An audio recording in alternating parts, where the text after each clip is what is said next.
All right, so let's talk about the importance of having a dialed in sales process or proposal flow, whatever you want to call it. But any professional salesperson is going to have a process going into the house that they do every single time. It is literally, they don't have to think about it. They know exactly what they're going to do. It's automatic. This is the flow that you take everybody through, regardless of whether it's, a door that was knocked on that you go in, or if it's your aunt or uncle, mom, dad, brother, sister, you have to have the same process every single time. So I'm going to take you through an 8-step closing process that I've used to install over 850 solar systems over my 11-year solar career. That's over $50 million worth of business installed. That's personal sales commission that I've trained hundreds of reps to do. Okay, so step number 1, and probably the most important step by far. Now, I could do an hour, 2-hour, 3-hour training on this step alone. If you get really good at this one step, I promise you, you're gonna close at least 60% of the homes that you walk into. If you get good at pre-framing the deal, right? You can call it the introduction / pre-frame. Couple points on the pre-frame. We'll probably do another really in-depth video on this step alone, but the pre-frame is you are setting the stage, giving that homeowner 100% clarity on the process you're gonna take them through in that house, and then what's gonna happen the second you leave that house. Essentially what you're doing is you are just relieving all pressure on that deal and giving them peace of mind that the goal when you sit with them is just to see if we can replace a bill that you're already spending with a bill that's fixed, that's never gonna go up. That's gonna put a ton of more money into their pocket. That's why I always say we have the best job in the world. We're just convincing people to pay less for something that they're already paying for, which is power. Giving them the opportunity to have a cheaper price per kilowatt hour or redirect the money they're already spending towards something that they own that puts equity into their home value. It's an easy sale. Right off the bat, when you get into that house, the homeowner's thinking, man, I just let somebody in my house that is trying to sell me something that I cannot afford. And so when you do a really effective introduction / pre-frame, 2 minutes into that pre-frame, that homeowner is gonna relax. You're gonna see them settle into their seat. You're gonna see them non-verbally communicate to you, okay, great. He's gonna try to help me and save me money. And then you're gonna get, most importantly, 2 verbal agreements on that. As long as we cover everything and you get all your questions answered and everything makes sense and it seems like a home run for you, we're gonna take action today. We're gonna go ahead and submit an application to move forward and going solar. That's really the goal of the pre-frame. For me, that pre-frame, like I said, is the most important thing. I'm spending about 10 to 12 minutes in this pre-frame. It's a big part of my close.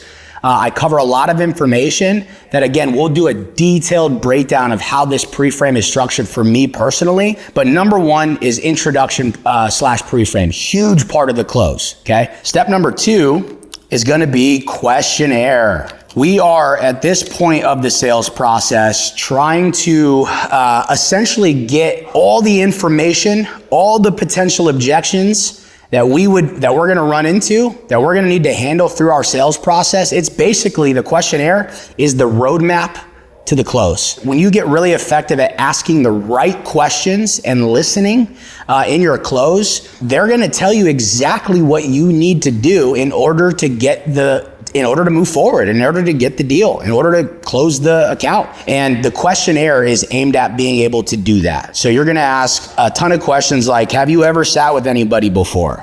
What prevented you from moving forward if they sat with somebody? What did you love about it? What did you not like about it?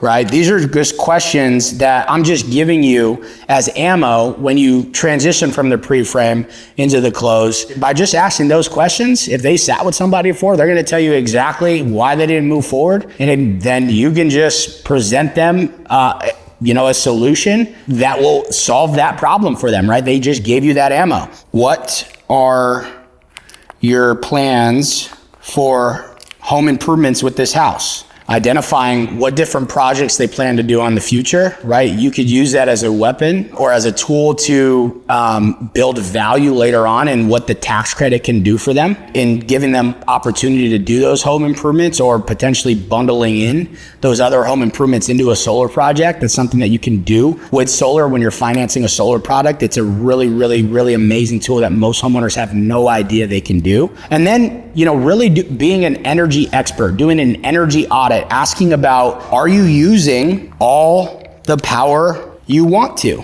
Are they being extremely conservative because they know if they use a lot more, their bill's going to be out of control? Again, another value building opportunity for you to talk about in the value that solar provides as a product, right? For me, one of the most important things is asking, what changes do you forecast in the future that would impact your energy profile either up or down in the future by any major amount? That's important information for us to know in order for us to size the system appropriately, because we want to make sure we put a solution in place that's going to serve you long-term, not just short-term, not just looking at your last 12 months, right? So plans for future usage. How old is your HVAC is a good one. Another big value point, a home's heating and cooling system makes up over 65 to 70% of a home's energy profile, right? So if they have a 20-year-old HVAC, when HVACs are, 20 years in lifespan, an upgrade is inevitable in the very near future. If they're going to upgrade that HVAC in the next 2 to 5 years, then we know their consumption may go down. If they have a brand new HVAC, then we know, we could probably size it based upon their current profile confidently. Or, electric vehicles, right? Any plans on adding an electric vehicle, we know that would do what to their energy profile? Increase it, right? Questionnaires, becoming the expert, getting the homeowner talking about their plans and thinking about what they're gonna do for their home. It really puts yourself in a position of that you're trying to do the best thing and find the best solution for the homeowner. And the homeowner really appreciates that. And it builds so much trust, because at the end of the day, guys, there's really one objection we're overcoming in the house. And that number one objection is trust. If you can get the homeowner to trust you and trust the company you work with, you have a really, really good shot, coupled with a really good sales process at closing that account. And then of course there's the company price product, those objections as well. And we cover that through our sales process and gain confidence in the consumer's mind by having a dialed in sales process. So just some things. Step number 2, the questionnaire. Again, I wanted to do a decent deep dive into this part because it's such an important part of a closing process and just giving you an easy pathway to the close. So number 3, killing the bill. Man, is this an important part of the sales process? I always say, look at imagine this being a bridge. No deal. When you walk into that house, I promise you 99% of the time, most of the homeowners that you're going to sit with are not planning on taking any action. They're just looking to get information. They want to learn about your service and product. They're probably feeling out of obligation because the wife set this appointment. Okay, I guess I'll hear it out type of approach. They're not thinking that they're going to sign up for solar. When you walk into that house, you're in a no deal situation. By having a dialed in sales process, you're turning these no deal opportunities into deal opportunities over 80% of the time when you're a professional, when you're a professional salesperson. And just by getting through step 1, 2, and 3, you're 3/4 of the way there. Killing the bill is essentially what you're doing is you are identifying the problem. What are we doing as salespeople? We're solving a problem for our consumer.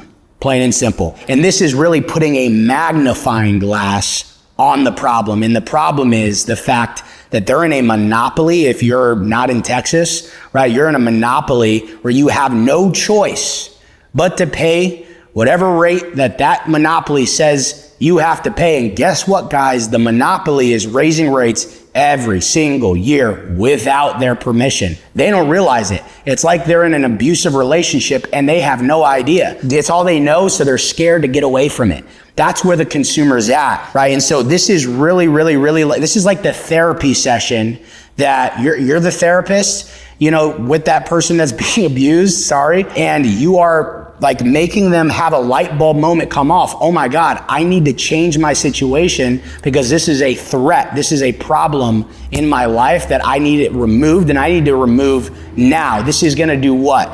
It's going to, most importantly, create urgency. So let's talk about what you do when you kill the bill, right? You make them understand exactly the situation they're in.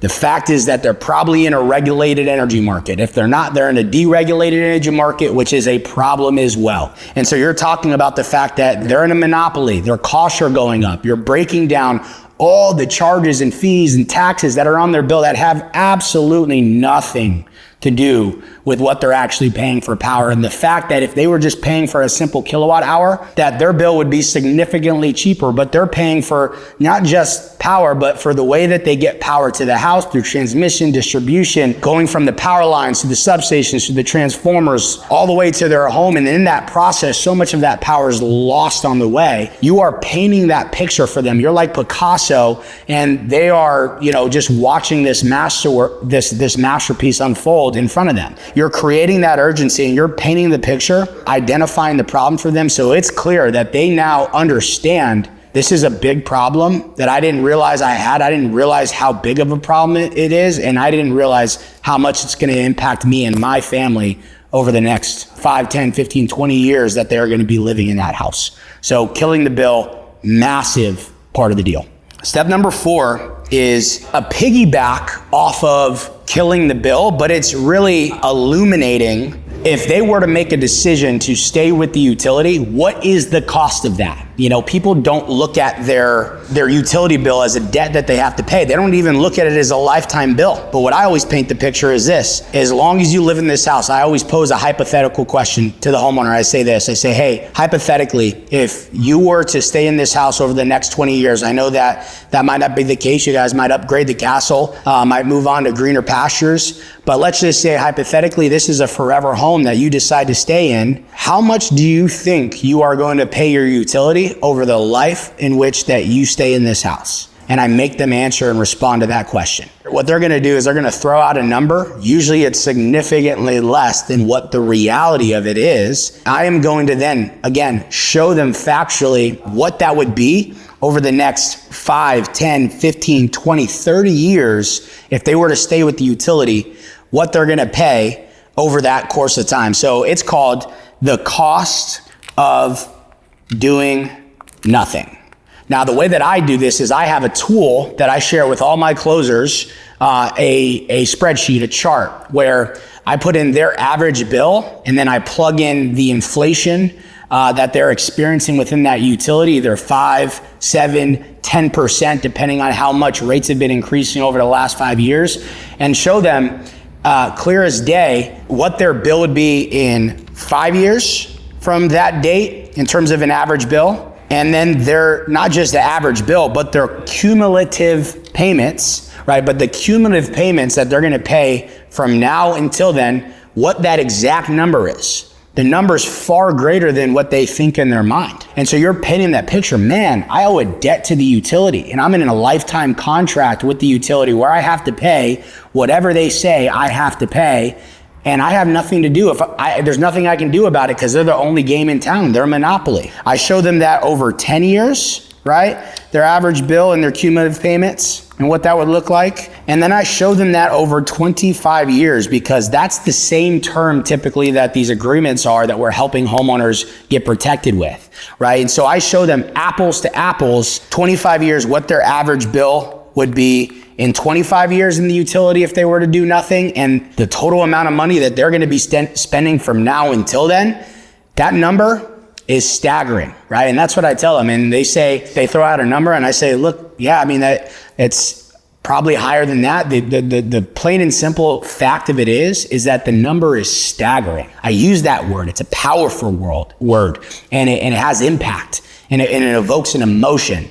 And people make decisions based on emotion, right? And then they justify it with logic. And so we are giving them emotion and logic in this tool. We're showing them factual information because people know, and they will agree, yeah, they've seen the bill go up, right? And so you're just showing them exactly what they're going to spend if they just continue on that track. extremely powerful tool to use as a closer that's going to make your job very easy when you do the next thing. Step number 5, like if you, at this point you've seen, you're going to hear questions like, well, how do I qualify? What do I need to do next? What are the next steps, right? If you're doing a really good job as a closer, these are the type of questions you are getting. And so it's the next logical thing to do instead of like, you know, because you can argue, oh, you're putting fear, it's a fear-based sale. It is not a fear-based sale. It evokes an emotion that is fear, like, oh my God, like the homeowner should be asking questions like, man, what will I do if my bill is that high? Because that's a scary thought to pay $150,000 on just power over the next 20 years. That's a scary thought for anybody. Step number 5 is we are presenting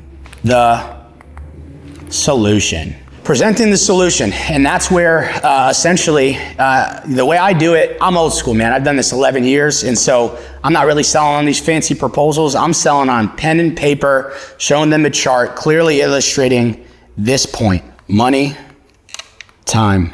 So Mr. Homeowner, right now your average bill is $150, right? Over time, over the next 25 years, right, we're on a trajectory with the utility. So let's say solar's not an option. This is what we're gonna experience. We're gonna experience a trajectory like this, right? Now we understand everything goes up. It's just, unfortunately, very few things are going up as much as our power costs in our life, right? We know inflation's a real thing. We experience it with eggs, with everything, right? Unfortunately, we're just on a steeper trajectory with power, right? And so in 5 years, if we do nothing, that $150 bill turns into a $234 bill. Cumulatively, you would have spent roughly around $14,000 to the utility over the next 5 years. 10 years from now, if we do nothing and solar's not even an option, we're looking at more like $475 as an average bill, and we would have spent, you know, over 32 grand on power. And so the goal with solar is simple, right? Is to replace this liability, right? Because you and I can both agree they're never going to give us any of that money back, right? The goal with solar is simple: to replace a liability with an asset. And instead of having you at 150, we're going to start you lower, but most importantly, keep you lower. And so what would it be with solar? Well, the payment would be $134. Now, the value of that, you know, isn't the fact that you're saving $15 a month. That's a benefit, sure, right? The value of that is the fact that the gap between what you're paying towards something that you own, that's an asset that puts 4% of equity into your home value day one, right? The gap between these two get larger and larger and larger if you were to never go solar, right? The gap between what you're paying towards the solar versus what you would if you never went solar gets so much bigger. That gap represents, this right here, represents tens of thousands of dollars in savings that you keep into your pocket. Furthermore, you know, for me, you know, I'm a pretty simple guy. You know, I try to be a good Christian husband, father, not hate anybody or anything, but if there is something I hate, it's how much I pay in taxes. And so if you're anything like me in that regard, you're going to love solar for that reason, and the fact that it gives you such a great tax incentive for having gone solar, right? And so boom, then I'm explaining the tax credit and the fact that as long as they apply that tax credit and use it towards the financing, and it's going to stay there, or if they want to use that tax credit towards one of those home improvement projects that they talked about in the beginning, or something else that serves them and their family more, worst case scenario is they're paying a little bit more temporarily, basically what they're going to be paying in a few years anyway, but they got a massive incentive and tax relief from the government for doing it. And then I say at that point, most of the time people say, man, this sounds too good to be true. What's the catch? And I always say, well, it's pretty simple. 3 things. Number 1, not everybody does qualify. You know, it's hard to qualify. But number 2, and the most common thing is information. Most people don't know that they have access to a vehicle like this because it's a new thing. You know, there used to be a big out-of-pocket investment towards going solar. Now you can do it without an investment and allow you to replace a current bill with a lower bill, saving money day one and allowing your ROI to be day one once the system's up and running.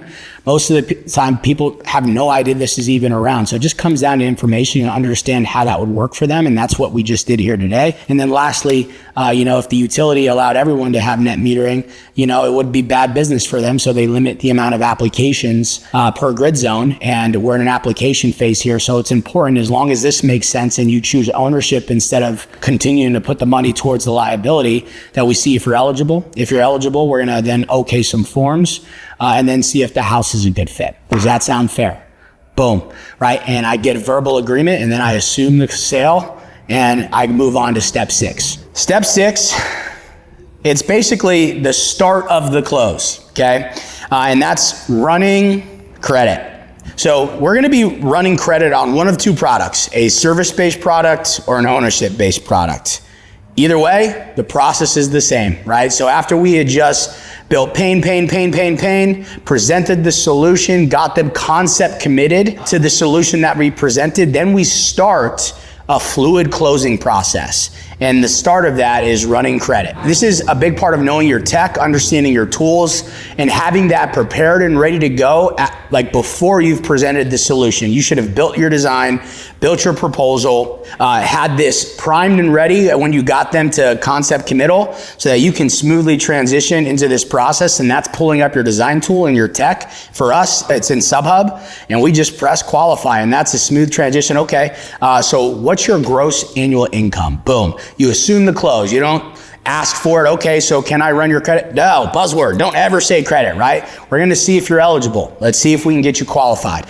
So boom, you ask for their gross annual income. You ask for their date of birth. And for our tool right now, you're asking for their social. You have to be cool, calm, collected, nonchalant, not nervous one bit asking for this information. It's personal. By this time, you should have built a ton of trust, a ton of validity in your company, your service, your product, yourself, most importantly, right? So that when you ask these questions, it's unalarming to the consumer. You ask that information, they give it gladly and happily. The best closer, just like they're reading you and reading like kind of your tonality, your inflection, your voice, your body language, building trust in you, you have to be reading your homeowner throughout this process. And what you're looking for is any nervous cues from the homeowner when you ask for this information. If they don't give it right away and freely, and they kind of look at each other and they get a little nervous, that means you might have to slow down, and you have to maybe circle back on some information and really make sure that that homeowner has a ton of certainty.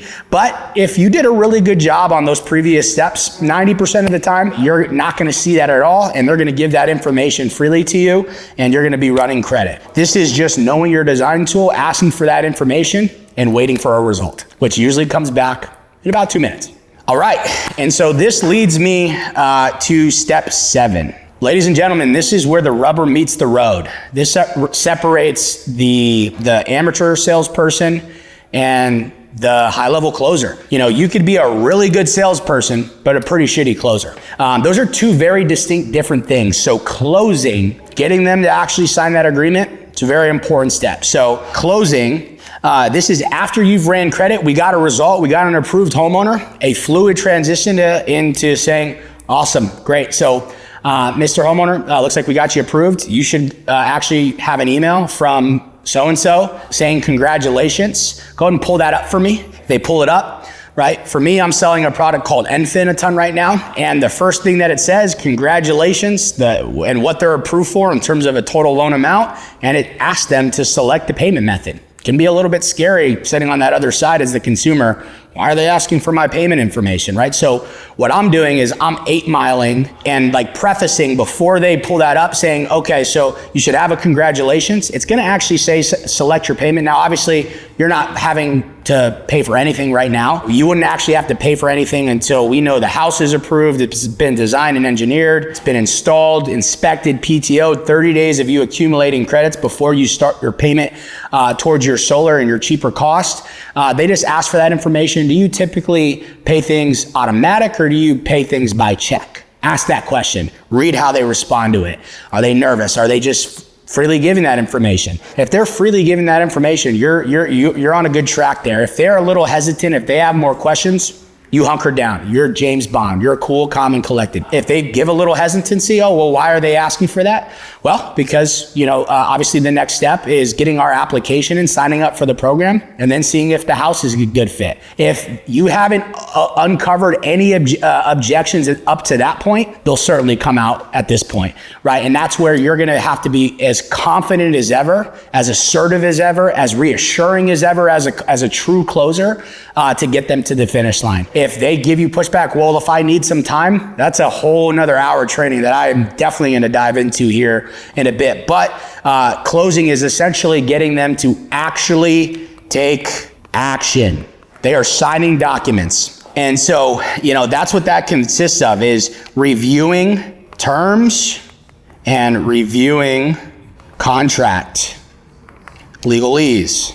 A whole nother section can be talked about on like understanding your agreements and the importance of that. That's your product, right? You being a consumer, if you've ever financed a car, if you've ever bought in a home, right?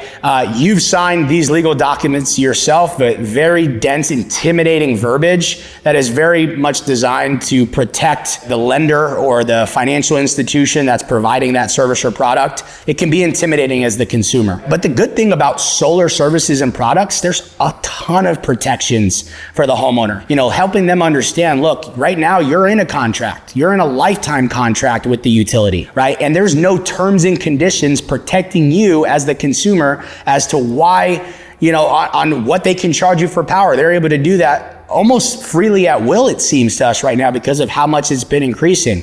This agreement is simply giving you terms and conditions that gives you clarity, transparency, and protection. And this is where you're really hammering that home if any concerns or questions come up with the homeowner, right? Saying contracts are a good thing. I don't like to use the word contract. That's kind of a scary word from a consumer. So I use like forms, like agreements. These are really softer terms that, are more agreeable to a consumer, that give them, not such a, anxiety around signing a contract, essentially, right? Reviewing these things, arbitration clauses, warranties, truth in lending. If you're signing a loan document, I can tell you right now, if you want to have a really good pull-through rate, becoming a master at explaining truth in lending on a finance agreement is so important to be able to make sure that you give clarity. And so there's no surprises. You don't want them have to read that without you explaining it to them, because that can kill deals. So taking the time to actually explain, truth in lending and these really important parts of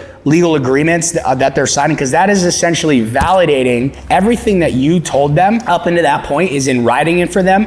If you did a good job as a professional salesperson, that's actually a tool. What could be looked at as a scary, intimidating part of the sales process that's like the hardest thing for you to overcome, it can actually be the thing that's actually going to solidify the deal, as long as you did a good job being transparent and talking about the nuts and bolts of how the program works and having those conversations up front when you're presenting the solution. You're going to be able to show them, see, just like we showed you, this is exactly what would happen if you did X. This is exactly what happened if you did X, right? Being able to take the time to touch on those and not just breeze through them is really important as a high-level closer, a professional in your craft, to give that homeowner peace of mind moving forward to the next step. Closing, guys, is everything. Like I said before, you could be a really good salesperson explaining, identifying a problem, explaining a solution, features, advantages, and benefits. But if you don't know how to stay really cool, calm, and collected and stay in the pocket and actually close the deal and get it to the finish line and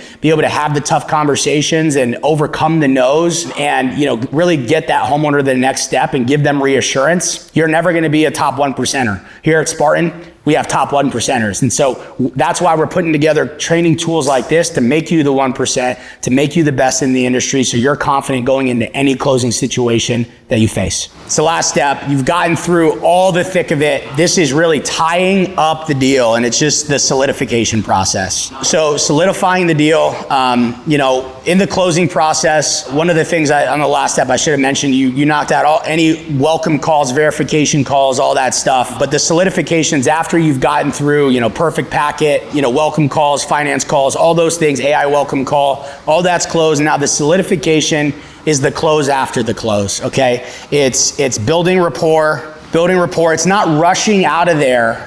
So quickly after we get a deal, when you're a rookie closer, oh my God, I got a deal, and you just want to jet out of there and say, okay, yeah, great, we're see you later, right? Yeah, I'll call you and give you updates, right? Like really easing any last tensions, building rapport, really getting them, taking them from, you might sometimes feel like you took them through a roller coaster in that ride. And so really kind of bringing them back down, grounded to earth, and reassuring them right? Reassurance is such a big part of having a big pull-through rate, right? So reassuring them that you're going to be there every step of the way after this, and really just, just bringing it down to a level of, we don't know if the house is going to qualify yet. We really want to select your house, not making it feel like they just made this really big decision that is life altering, because it's not. It's just swapping one bill for another bill.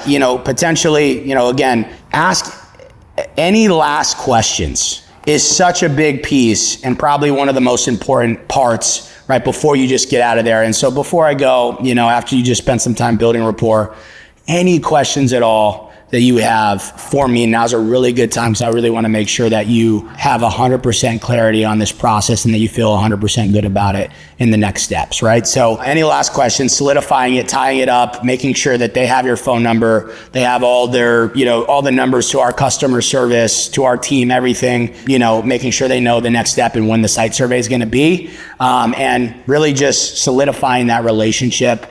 And hopefully, walking off into a sunset into an awesome install for that customer.